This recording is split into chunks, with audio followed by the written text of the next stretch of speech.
Can you call the founder of a $60 billion plus private equity firm underrated? Maybe you can, because outside of China, I don't think enough people know the story behind the notoriously media shy Zhang Lei. From an early life, hustling at Zhumadian station, renting books out to bored passengers, to then earning the highest college entrance score in his province, trying life as a bricklayer on a construction site, to not only studying at Yale, but having investing legend David Swenson as his mentor, to now running one of Asia's largest private equity firms. Zhang Lei has lived a life most of us would be lucky to achieve in several lifetimes, so I hope I can do his story justice. In 1972, Zhang Lei was born in Zhumadian, a village in the Henan province in central China. And I think it's fair to say that the Henan region and its people have some strong perceptions, shall we call it. So Zhang, from the get-go, wasn't some inner city snob.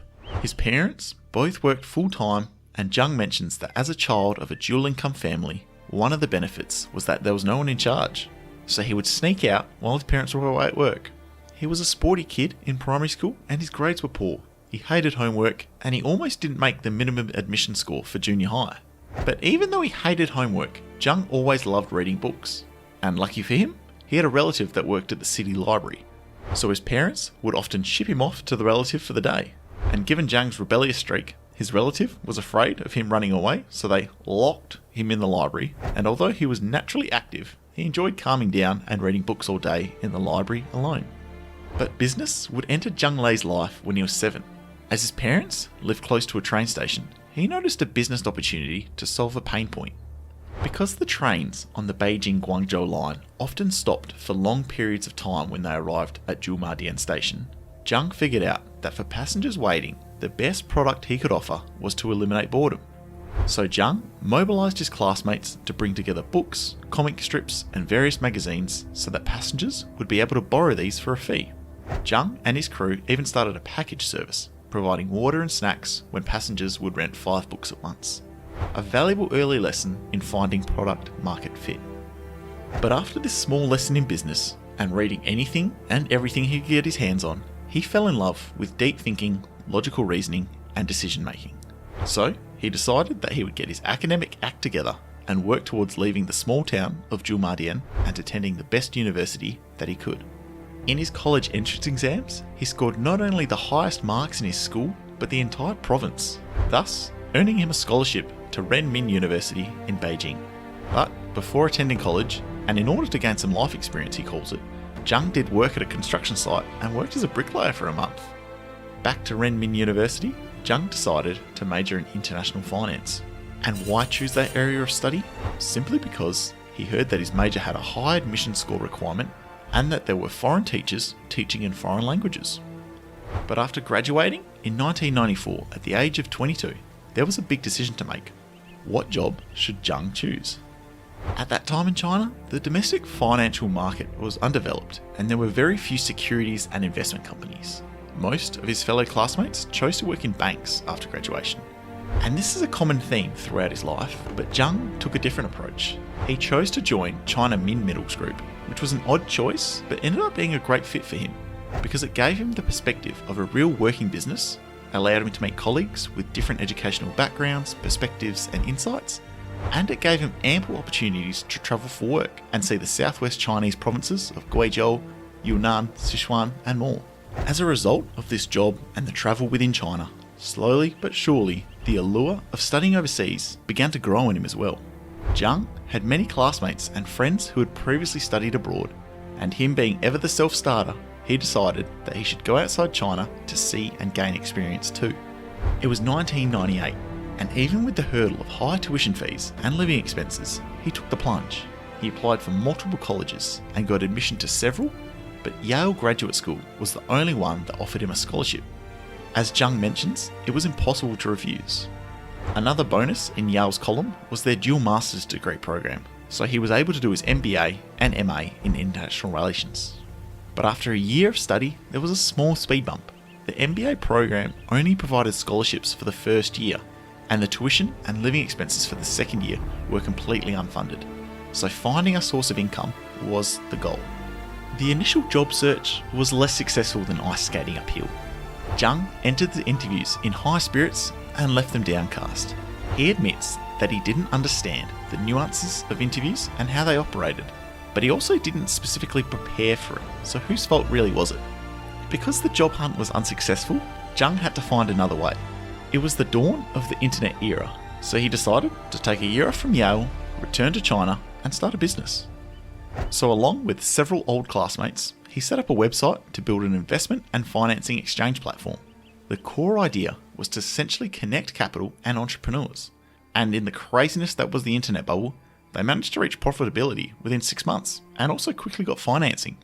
But lo and behold, the internet bubble pops and business ain't so good anymore.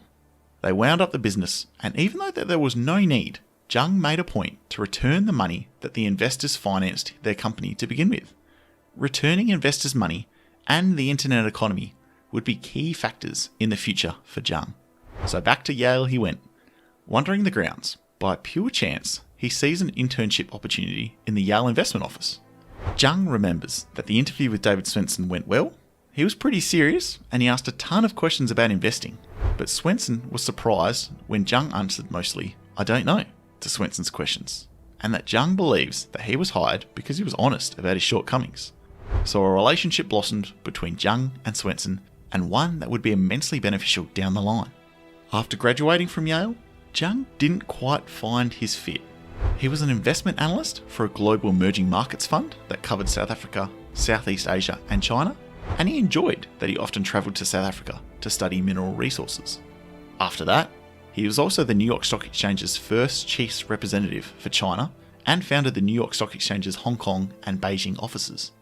But eventually, Zhang Lei decided to try his luck on his own. At the age of 33, he founded Hillhouse in 2005 and officially opened their doors on June the 1st, 2005. Zhang mentioned that it was Children's Day in China, and they all felt like little kids, excited and curious. Zhang Lei had started Hillhouse Capital without an investment track record apart from being an intern analyst at Yale Endowment. But interestingly, none of his other 4 co-founders had investment experience either. There's an interesting tale in Zhang Lei's book about how he found Tracy Ma, Hillhouse's first employee.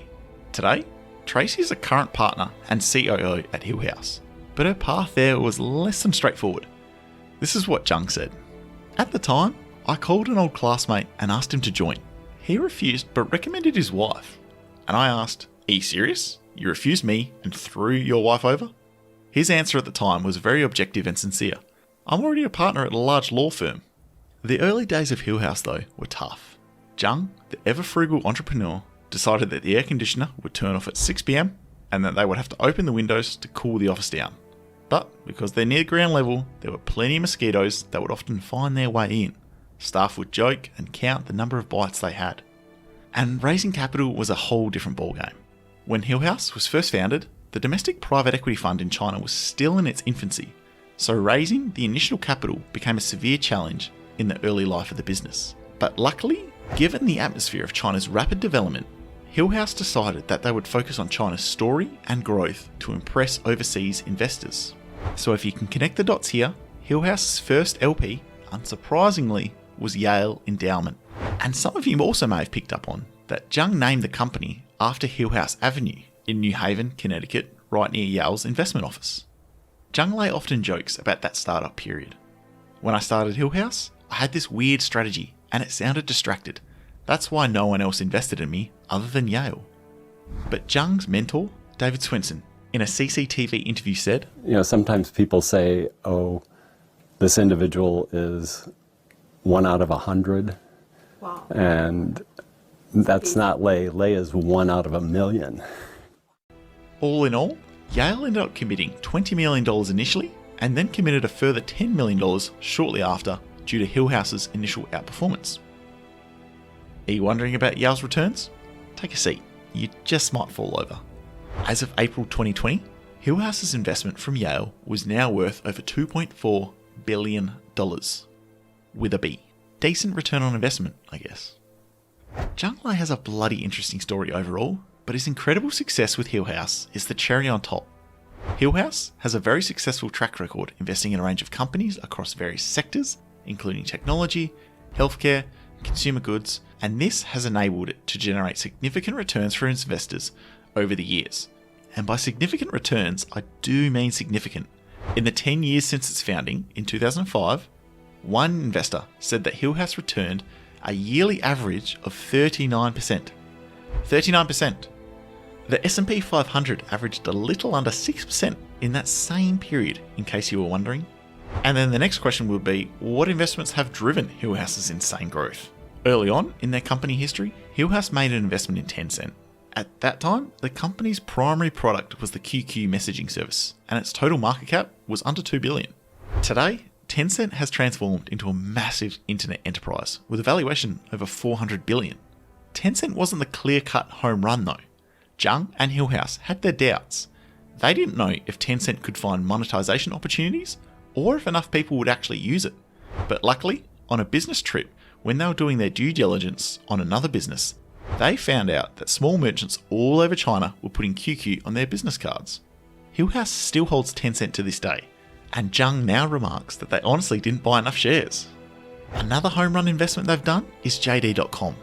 In 2010, JD.com wanted to build out their own logistics offering, which investors hated. When everyone turned them down, Richard Liu turned to Zhang Lei. Liu initially asked for a $75 million investment, but Zhang told him to take $255 million or Hillhouse would not invest a cent. Zhang could see that JD.com could do what Amazon couldn't in the US, build out a last mile logistics operation that would be the ultimate moat. So Hillhouse invested $255 million in JD.com, and 4 years later, that stake was worth around $3.9 billion when JD IPO'd. As of September 2022, Hillhouse has over $65 billion in assets under management and more than 450 employees with offices in Singapore, Hong Kong, and Beijing. So according to Zhang, what is Hillhouse's own long-term investment philosophy? It's very simple. Just find a group of reliable people and do something interesting together. There's plenty to take away from Zhang Lei's story in itself. A desire to learn, willing to exit his comfort zone, and being bold in what you really want. But after watching countless videos, reading numerous articles, and suffering through a rather average Google translation of his book, Zhang is firmly on my Mount Rushmore of favourite investors. And like a lot of other great investor peers of his, Zhang's curiosity and passion for his work honestly stands out. He's amazing at what he does, no doubt, but he looks like he's having a bloody fun time doing it. Living the dream, I reckon. If you've stuck around this long, cheers a million. Make sure to like and subscribe so I know I'm going down the right track with these videos. But until next time, have a good one.